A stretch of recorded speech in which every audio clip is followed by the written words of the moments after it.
കണ്ണൂർ മട്ടന്നൂർ ഉളിയിൽ ബസ്സും കാറും കൂട്ടിയിടിച്ച് 3 പേർക്ക് പരിക്ക്. തലശ്ശേരിയിലേക്ക് പോവുകയായിരുന്ന സ്വകാര്യ ബസ്സും കർണാടക സ്വദേശികളുടെ കാറുമാണ് കൂട്ടിയിടിച്ചത്. ഫയർഫോഴ്സ് എത്തിയാണ് കാറിൽ കുടുങ്ങിയവരെ പുറത്തെടുത്തത്.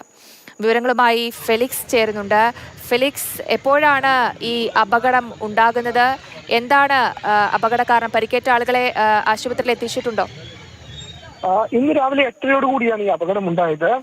മട്ടന്നൂർ ഉളിയിൽ ബസ്സും കാറും തമ്മിൽ കൂട്ടിയിടിക്കുകയായിരുന്നു. കർണാടക രജിസ്ട്രേഷൻ കാറാണ്. ഒപ്പം തന്നെ തലശ്ശേരിയിലേക്ക് പോവുകയായിരുന്ന സ്വകാര്യ ബസ്സും ആണ് ഈ അപകടത്തിൽപ്പെട്ടത്. വലിയ രീതിയിലുള്ള അപകടമാണ് ഉണ്ടായിട്ടുള്ളത്. ഫയർഫോഴ്സ് എത്തിയാണ് ഈ കാറിൽ കുടുങ്ങിയവരെ പുറത്തെടുക്കാൻ കഴിഞ്ഞത്. ഈ കാറിന്റെ മുൻഭാഗം ഏതാണ്ട് പൂർണ്ണമായും തകർന്ന നിലയിലാണ്. 3 പേർക്കാണ് പരിക്കേറ്റിട്ടുള്ളത്. ഇതിൽ 2 പേരുടെ നില അതീവ ഗുരുതരം എന്നതാണ് ഇപ്പോൾ മനസ്സിലാക്കാൻ കഴിയുന്നത്. പരിക്കേറ്റവരെ എല്ലാവരെയും ഇപ്പോൾ കണ്ണൂരിലെ സ്വകാര്യ ആശുപത്രിയിൽ പ്രവേശിപ്പിച്ചിട്ടുണ്ട്.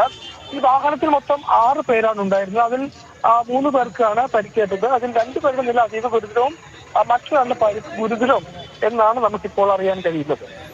ശരി ഫെലിക്സ്.